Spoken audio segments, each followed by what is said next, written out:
नमस्कार, स्वागत है आप सभी का एक बार फिर से सोनी क्लासेज में। हम लोग आज इसमें क्लास 9 का जो भारती भवन का बुक है उसके प्रश्नावली 13 का बी देखेंगे। इससे रिलेटेड जो बेसिक थ्योरी था चतुर्भुज के बारे में वो मैंने आपको बता दिया है इसके पिछले वाले वीडियो में। अब चलिए देखते हैं प्रश्नावली 13 का बी कैसे हल करेंगे।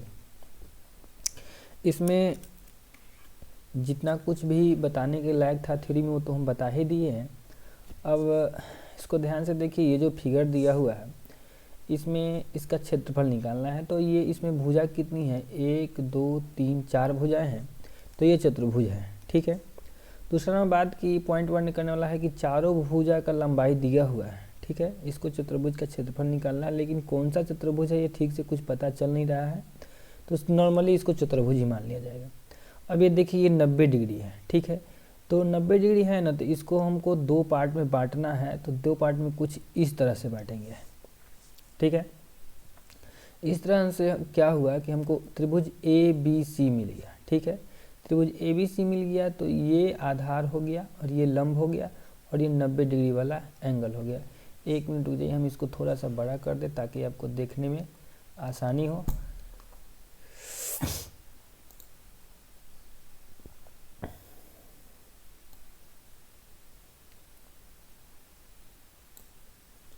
अब ये आपको क्लियर दिखेगा। अब फिर से हम इसको बना दे रहे हैं। तो ये मैंने ये लाइन खींचा था, ये यहाँ पर हम लाइन खींच दिए। तो ये 90 डिग्री के सामने वाला भुजा क्या कहलाएगा, कर्ण कहलाएगा। तो इस कर्ण की लंबाई हमको निकालनी होगी। इस कर्ण की लंबाई क्या करनी होगी, हमें निकालनी होगी। तो निकलेगा कैसे भैया, तो कर्ण जो होता है वह होता है अंडर रूट आधार का स्क्वायर प्लस लंब का स्क्वायर। ये मैंने पहले वाले वीडियो में ही बताया था कि ये पाइथागोरस प्रमेय से कैसे निकलता है।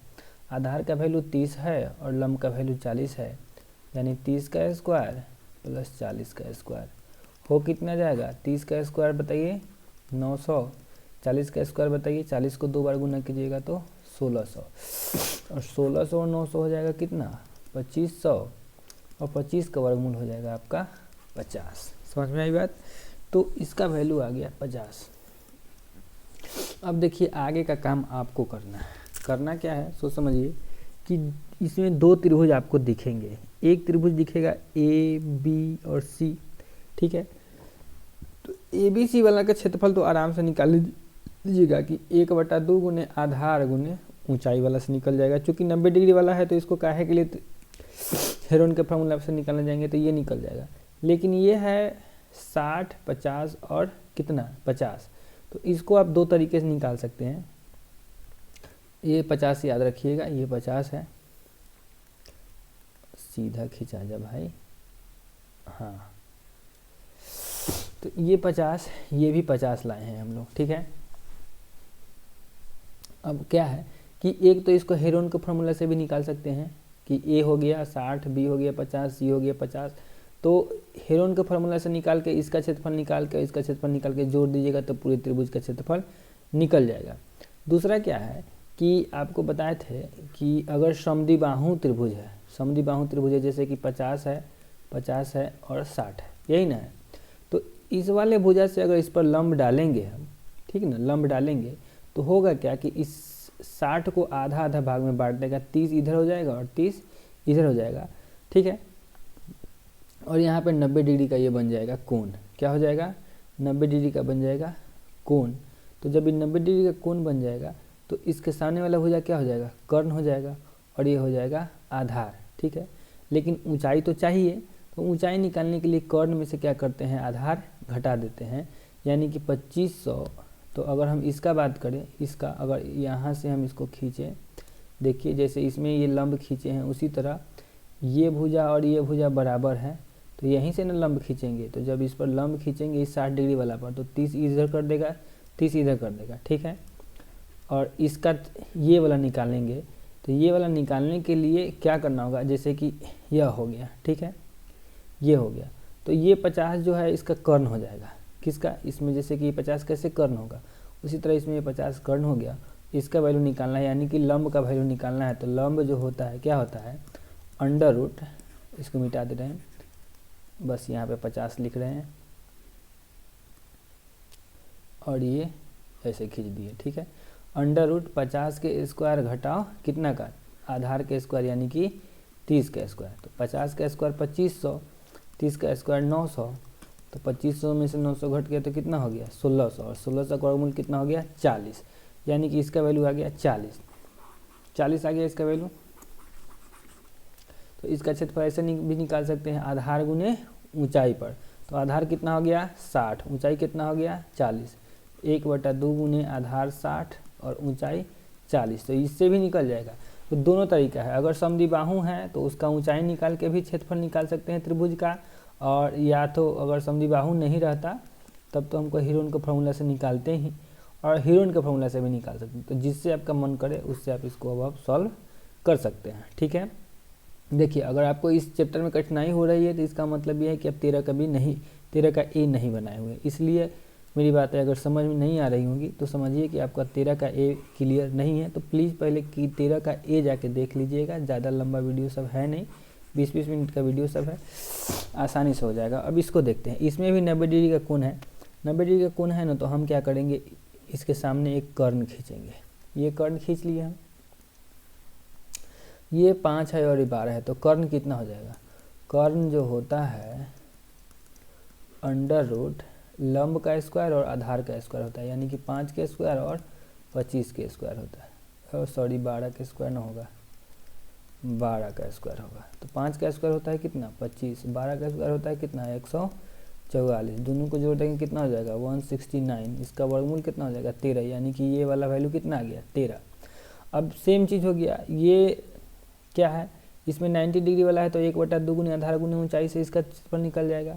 अब फिर इसमें 2 भुजा बराबर है तो इस पर चाहिए तो आप इसका लंब भी डाल सकते हैं और इसका ऊंचाई निकाल के, और फिर आप क्या कर सकते हैं, इसको सॉल्व कर सकते हैं, या फिर हीरोन को फॉर्मूला से भी सॉल्व कर सकते हैं, जिससे आपको मन करे आप इसको सॉल्व कर लीजिए। अब नेक्स्ट क्वेश्चन है कि एक समांतर चतुर्भुज की 2 आसन भुजाएं और विकर्ण क्रम से 13, 14 और 15 मीटर हैं, तो इसका क्षेत्रफल निकले। सबसे पहली बात समांतर चतुर्भुज यानी कि पैरेललोग्राम, समांतर चतुर्भुज के बारे में बताए हुए हैं, इसीलिए हम सारा चतुर्भुज पहले आपको बता दिए थे, समांतर चतुर्भुज, समलंब, समचतुर्भुज, आयत, वर्ग, इसलिए ही सब बता दिए थे कि ताकि आपको समझ में आए कि समांतर चतुर्भुज होता कैसे है, समलंब होता कैसे है। तो बेसिक चीज़ पढ़ना क्यों जरूरी है ये आपको समझ में आ जाना चाहिए। अभी भी नहीं समझ में आया है तो समझिए आप बहुत बड़े धोखा में हैं। बेसिक थ्योरी पढ़ना बहुत इंपॉर्टेंट है। कॉन्सेप्ट क्लियर है तो सब क्लियर है, कॉन्सेप्ट ही क्लियर नहीं है तो आप हिसाब रटते रह जाओगे बाबू, कोई फायदा नहीं होने वाला है। समांतर चतुर्भुज पहले एक बना लेते हैं हम।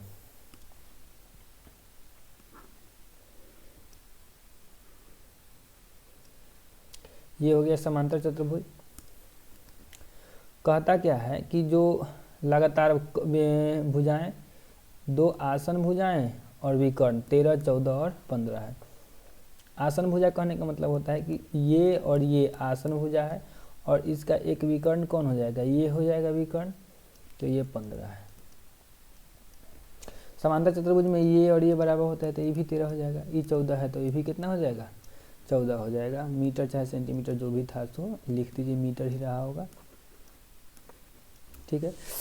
अब बताइए इसको बनाने में कुछ परेशानी है आपको। एक त्रिभुज ये हो गया, दूसरा त्रिभुज ये हो गया, नाम लिख देते हैं ABCD। तो अगर हम समांतर चतुर्भुज का क्षेत्रफल निकालने का बात करें, समांतर चतुर्भुज ABCD का क्षेत्रफल, तो क्या करेंगे, 2 त्रिभुज आपको दिखने चाहिए, ABC, त्रिभुज ABC प्लस ACD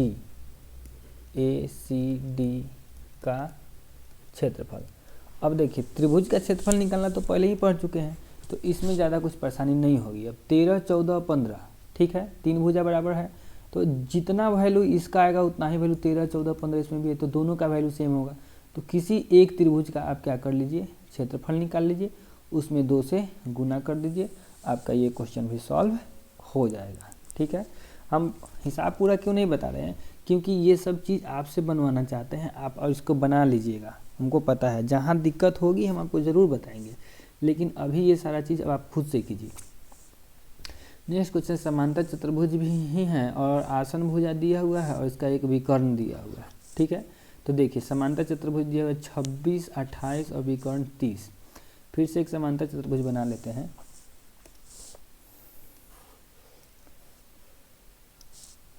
ठीक है, 26, 28 और विकर्ण कितना ले लेंगे, 30 ले लेंगे। ठीक है, नाम लिख दिए ए बी सी और डी। ठीक है, ए बी सी डी हो गया समांतर चतुर्भुज। इसका भी क्षेत्रफल कैसे निकलेगा, इसका एरिया कैसे निकलेगा, तो ए बी सी और ए सी डी का क्षेत्रफल जोड़ के, A B C plus A C D का क्षेत्रफल जोड़ के क्षेत्रफल निकाल दीजिएगा, निकल जाएगा, कोई दिक्कत नहीं है। हीरोन का फॉर्मूला लगाइएगा, दोनों का क्षेत्रफल निकाल दीजिएगा। ये 26 है ना, तो ये भी 26 होगा, यह 28 है तो यह भी कितना होगा, 28 होगा। समांतर चतुर्भुज वाला गुण में सब जब हम पढ़ा रहे थे तो आपको बताए ही थे कि आमने सामने वाला भुजा भी क्या होता है, बराबर होता है।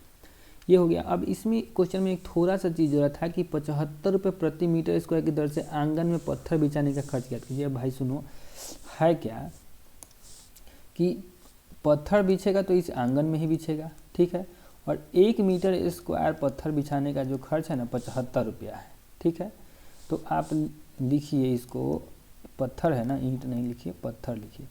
पत्थर बिछाने का खर्च जो एरिया आया है। ठीक है, मतलब कि चतुर्भुज ए बी सी डी का क्षेत्रफल, ए बी सी डी चतुर्भुज ए बी सी डी का क्षेत्रफल में गुना कर देना है आपको 75 से, जो आएगा उतना रुपया आपका हो जाएगा आंसर। कोई दिक्कत नहीं है, आगे बढ़ जाएं। नेक्स्ट क्वेश्चन की तरफ देखते हैं। 3 नंबर खत्म। 4 नंबर, एक समलंब चतुर्भुज की समांतर भुजाएं दी हुई हैं 50, 33 और तिर्यक भुजा 26 और 25। तो इसका क्षेत्रफल क्या है, समलंब चतुर्भुज। अब सबसे पहले दिमाग में तो आपको समलंब चतुर्भुज का फिगर ही नहीं होगा, तो देखिए समलंब चतुर्भुज का जो फिगर होता है वो इस तरह से होता है। ये हो गया समलंब चतुर्भुज, नाम लिख देते हैं ए बी सी और डी हो गया हमारा ये समलंब चतुर्भुज। ठीक है, कहा क्या है, जो समांतर भुजाएं हैं वो दिया हुआ है। समांतर भुजाएं 50 और 33 है, यह 50 है, ये वाला जो है 50 है और यह वाला जो है 33 है। मीटर में है सब है। ठीक है, मीटर में है सब, और एगो 26 है, एगो इसमें से 25 है। ये जो क्वेश्चन है बहुत ही अच्छा लेवल का क्वेश्चन है, इसमें कई गो कॉन्सेप्ट जाके लगेगा तो यह हिसाब जाके हमारा बनेगा। ठीक है, अब सबसे पहली बात तो हम ये करते हैं कि इस पर से यहाँ एक लाइन लेते हैं जो 90 डिग्री का हो गया, लंब खींचेगा। ठीक है, फिर यहाँ से एक लाइन खींचते हैं जो 90 डिग्री का ही होगा।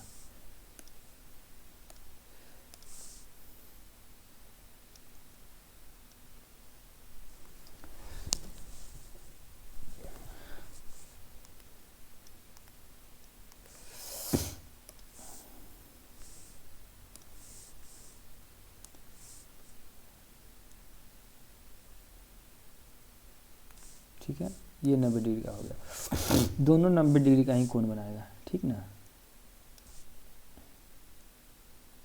90 डिग्री का कोण बना लिया और इस तरह से खींचे हैं ना कि ये जितना है उतना ही ये भी हो जाए, मतलब कि ये इतना दूर 33 हो गया। ठीक है, अब इसका नाम लिख देते हैं डी तो है ही, इसको ई कर देते हैं और इसको हम एफ कर देते हैं। ठीक है, थोड़ा सा इसको हम और सुंदर कर देते हैं, ए बी सी यहाँ होगा और डी यहाँ होगा, डी लिखा जाओ। और टोटल जो था इसका कितना था, 50 था ना, 50 हो गया।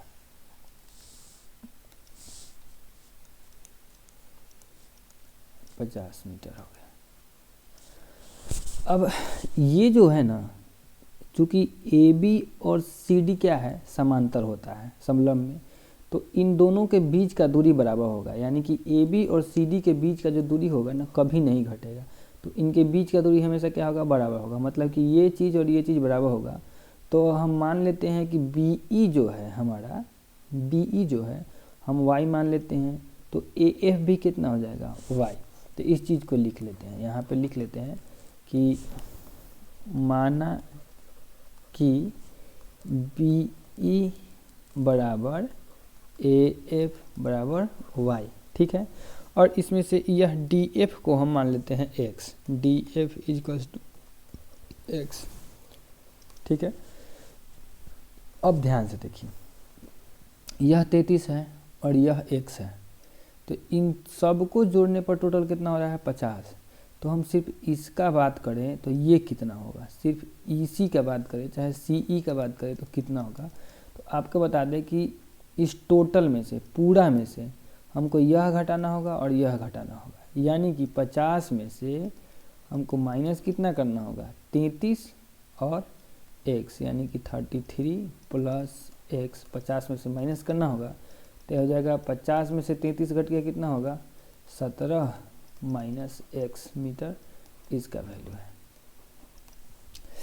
अब देखिए, अब क्या है कि या ये भी एक त्रिभुज है, ए डी एफ भी एक त्रिभुज है और बी ई सी भी एक त्रिभुज है और दोनों 90 डिग्री वाला त्रिभुज है। तो हम बात करें कि यह डी ए जो है विकर्ण है और बी सी भी क्या है, विकर्ण है। तो इस हिसाब से अगर इस त्रिभुज में देखें तो जो y का वैल्यू होगा, वाई स्क्वायर का वैल्यू होगा, वह कितना होगा, 26 के स्क्वायर में से x का स्क्वायर घटेगा, यानी कि कर्ण क्या बोलते हैं, कर्ण का स्क्वायर घटाओ आधार का स्क्वायर, यह हो जाएगा।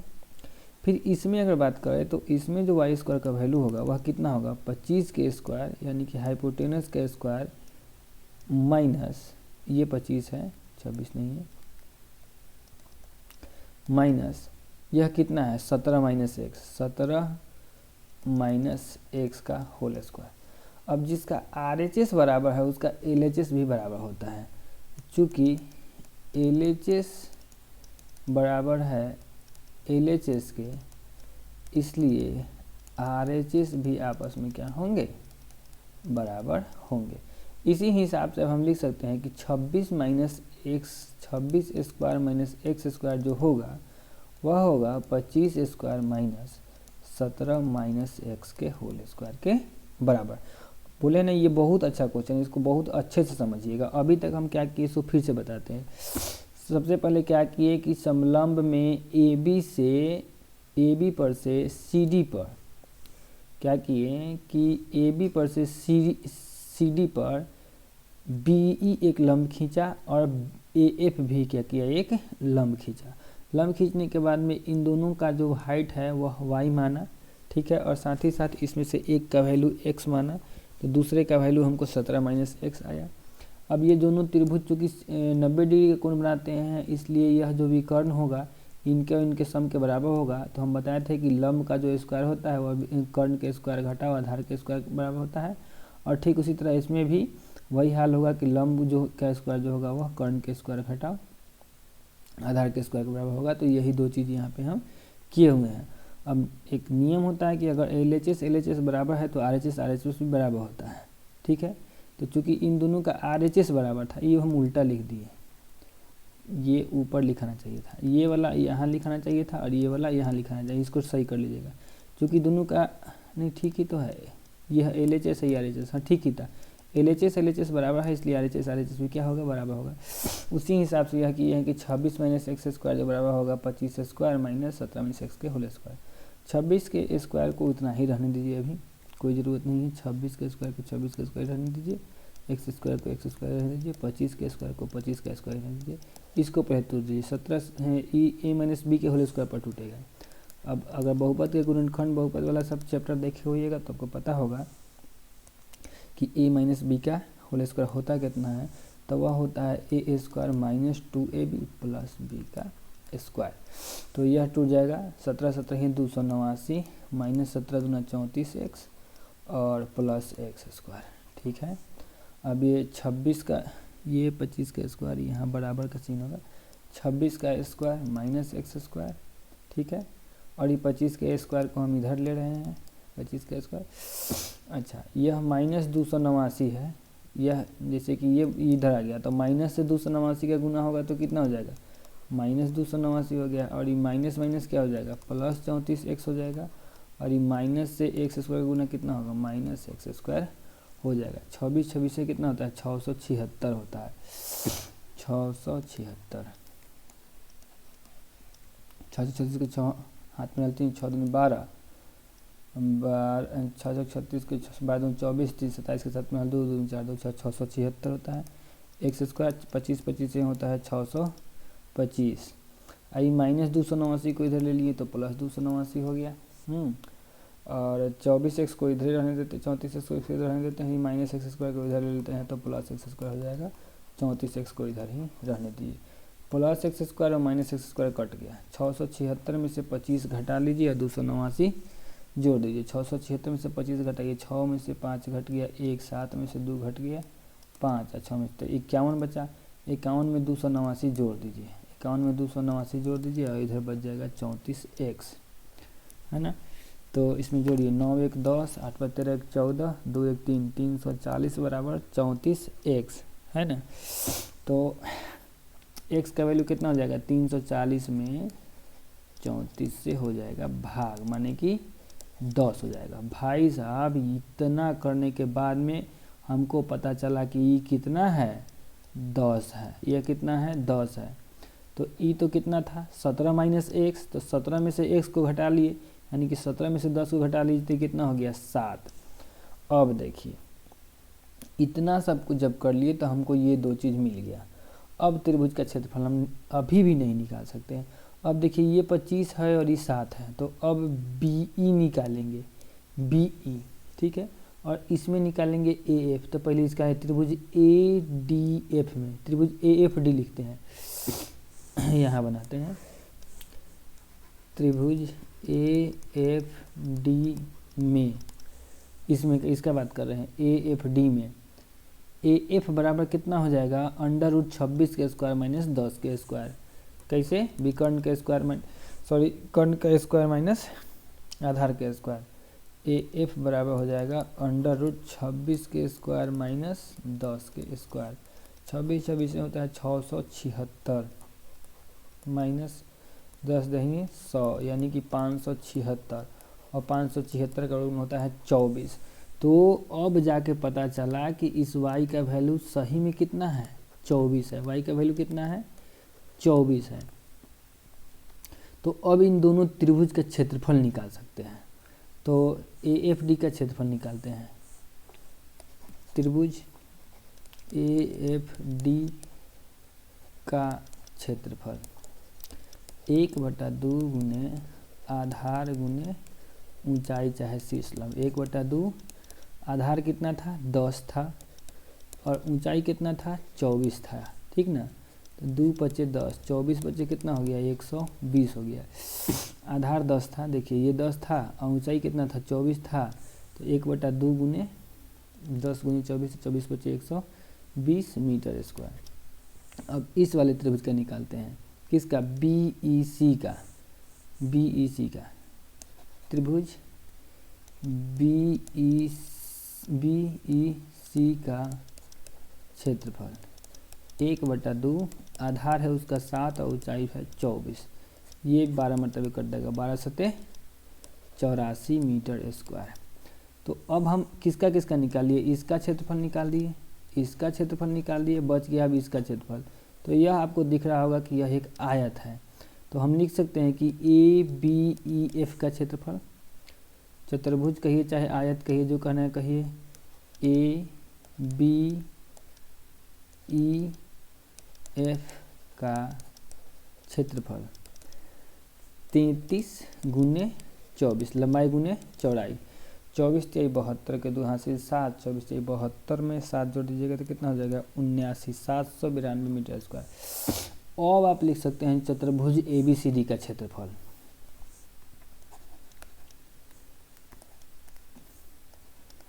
चतुर्भुज ABCD का क्षेत्रफल, इसका क्षेत्रफल, इसका क्षेत्रफल और इसका क्षेत्रफल जोड़ दीजिए। 120, 84 और 792।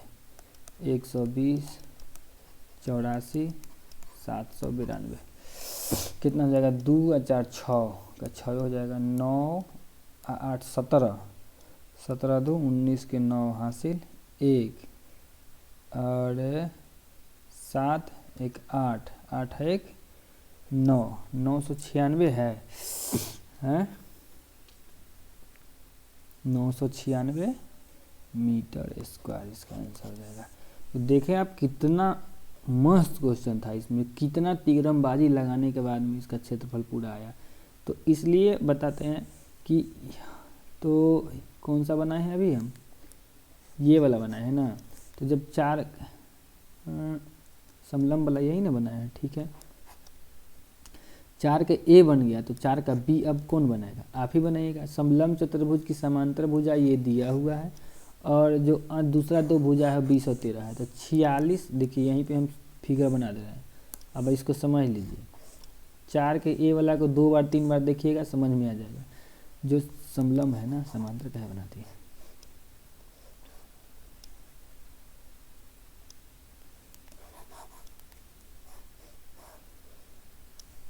हो गया। अब जो भुजा दिया है इसको समझिए, 46 और 25, नीचा वाला कितना है? 46 है, ऊपर वाला कितना है? 25 है। बाकी दो जो दिया है कितना? 20 और 13 दिया है। 20 दिया है और 13 दिया है। फिर से वही काम कीजिए, यहाँ से इसको ऐसे खींचिए, यहाँ से इसको खींचिए, इसको 25 लीजिए, इसको x लीजिए, फिर 25 में से x को घटाइए। तो जो सारा चीज़ जो हम किए हैं वो सारा चीज़ करके आपका 4 नंबर क्वेश्चन बनेगा। समझ में आया बात? तो इस बात को आप ध्यान रखिएगा। अब बढ़ते हैं हम क्वेश्चन नंबर 5 की तरफ। क्वेश्चन नंबर 5 जो है वो देख लीजिएगा। क्वेश्चन नंबर 5 में है हमारा कि एक समचतुर्भुज का लॉन है। तो समचतुर्भुज पहले कैसन होता है सो जान लीजिए। समचतुर्भुज जो होता है 90 डिग्री नहीं होगा, लेकिन चारों भुजा लगभग लगभग क्या होगा? बराबर होगा। तो मान लेते हैं कि ये बराबर है, इसको मान के चलिएगा आप, ठीक ना। तो ये समचतुर्भुज हो गया। तो समचतुर्भुज का कहता है कि 2 घोड़ा बांधेंगे इसमें और प्रत्येक भुजा 13 है। तो देखिए 13 13 13 13 हुआ। इसमें एक विकर्ण दिया हुआ है, कितना दिया है? 24 दिया है। कितना दिया है? 24 दिया है।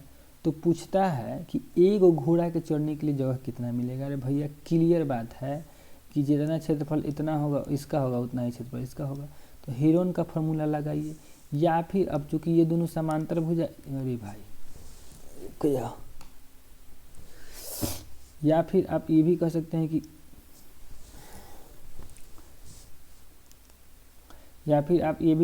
यहाँ से 90 डिग्री यहाँ से लंब खींच सकते हैं, फिर इसका हाइट निकाल सकते हैं जो क्वेश्चन नंबर 1 में आपको बताए हैं।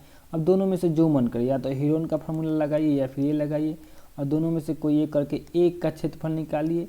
जितना क्षेत्रफल इसका होगा उतना ही क्षेत्रफल इतना ही होगा, दोनों को घोड़ा को चढ़ने के लिए उतना ही जगह मिलेगा। बात खत्म है। 5 के B नंबर क्वेश्चन क्या है? कहता है, अब बुक अपने पास में रखिएगा। एक समचतुर्भुज की परिमिति 100 है। समचतुर्भुजे है, फिर से समचतुर्भुज है, परिमिति 100 है। तो परिमिति 100 है तो इसका चारों भुजा जब बराबर होता है तो एक भुजा कितना होगा? 4 से भाग कर दीजिए। 100/4 यानी कि 25। हर भुजा कितना हो गया? 25 25 25 और फिर ये भी 25 हो गया। समझ में आई बात? अब क्या है कि सब 25 हो गया। इसमें कहता है कि एक छोटका विकर्ण इसका 14 दिया है, इसका वैल्यू कितना दिया है? 14 दिया है, ठीक है, 14 दिया है। तो हमको इसमें से क्वेश्चन नंबर 1 में पूछता है कि इस वाले विकर्ण का कितना लंबाई होगा। 2 विकर्ण है तो इस वाले विकर्ण का लंबाई पूछता है। दूसरा नंबर में क्षेत्रफल पूछता है और तीसरा नंबर में इसका ऊंचाई पूछता है। विकर्ण, क्षेत्रफल और फिर ऊंचाई, 3 चीज़ इसमें पूछेगा। ये वीडियो लंबा हो रहा है थोड़ा सा बर्दाश्त कर लीजिए। तो देखिए हम यहाँ इस पर तो डालेंगे लंब, चूँकि ये और ये बराबर हैं तो हम इस पर डालेंगे लंब। जब लंब डालेंगे ना तो ये 14 को आधा आधा भाग में बांट देगा, 7 इधर कर देगा और 7 इधर कर देगा। ये समद्विबाहु त्रिभुज का ये गुण होता है। तो ये 90 डिग्री है, तो 90 डिग्री के सामने वाला कितना होता है, विकर्ण होता है, कर्ण होता है, ठीक है। तो ये कर्ण हो गया, तो हमको ये निकालने में आसानी होगी। अगर इसका बात करें, मान लीजिए ना कि ABCD इस पूरे का नाम है, ABCD पूरे का नाम है, इसका नाम अगर O रख दे तो OD जो होगा ना, OD वह हो जाएगा आपका 25 के स्क्वायर माइनस 7 के स्क्वायर। 25 के स्क्वायर माइनस 7 के स्क्वायर, रूट लगा दीजिए 625 माइनस 49 बराबर हो जाएगा आपका 576। कितना, 576 यानी कि 24। इसका वैल्यू कितना आ गया, 24 आ गया। तो क्षेत्रफल भी अब आसानी से निकल जाएगा। क्षेत्रफल क्या होगा, आसानी से निकल जाएगा। तो देखिए ये 24 हो गया, ये 24 आया, तो यह भी कितना होगा, 24 ही होगा। तो विकर्ण 24 जो 24 कितना हो गया, 48 मीटर हो गया। पहला काम खत्म। क्षेत्रफल का बात कर ले तो 1/2 गुने आधार कितना हो जाएगा, 14 और शीर्षलम कितना हो जाएगा, 24। 2 सते 14 यानी कि 168। तो ए का क्षेत्रफल 168, तो 2 का क्षेत्रफल कितना है, 168 में 2 से गुना कर दीजिए।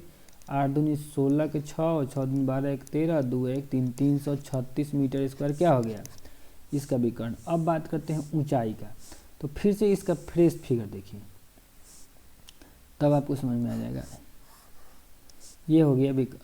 अब इसका ऊंचाई पूछता है, ठीक है, ऊंचाई पूछता है, ये वाला चीज़ पूछ रहा है। देखिए ये 25 है, टोटल कितना है, 25 है, 25 है टोटल। अब बात है कि हमको क्षेत्रफल पता है, तो 1/2 गुने आधार गुने ऊंचाई कर देंगे। क्षेत्रफल 336 पता है, 1/2 आधार कितना ले लेंगे 25 और ऊंचाई को ऊंचाई छोड़ देंगे, ठीक है। तो जो ऊंचाई होगा वह कितना होगा, 336 गुने 2 क्रॉस गुना कर दिए और 25 गुने हो गया ऊंचाई। तो ऊंचाई को अगर अकेले करेंगे तो 336 गुने 2 कितना हो जाएगा, 6 दूनी 12, 672, 672 ना होगा, 672/25 हो गया इसका राइट आंसर। 6 दूनी 12, 3 6 1 7, 3 6 672। ये हो गया आपका क्वेश्चन नंबर 5 तक। वीडियो ज़्यादा लंबा हो गया इसलिए अब इससे आगे नहीं बताएंगे। जब इसके बाद वाले वीडियो में इसके आपको समझा देंगे। इसको जो भी क्वेश्चन छोड़े हैं उसको अच्छे से बना लीजिएगा और रात में आपको 8:30 बजे दूसरा वीडियो अपलोड कर दिया जाएगा। 15 से 20 दिन में हम लोगों को ये पूरा बुक ख़त्म कर लेना है, जो भी इम्पोर्टेंट चैप्टर है। इसलिए जितने भी आपके दोस्त महिम हित सब हैं सबको बता दीजिए कि जिनका भी पढ़ाई छूट गया हो वो इस चैनल से जुड़ के कुछ ना कुछ लाभान्वित हो। मिलेंगे आपसे नेक्स्ट वीडियो में। जय हिंद।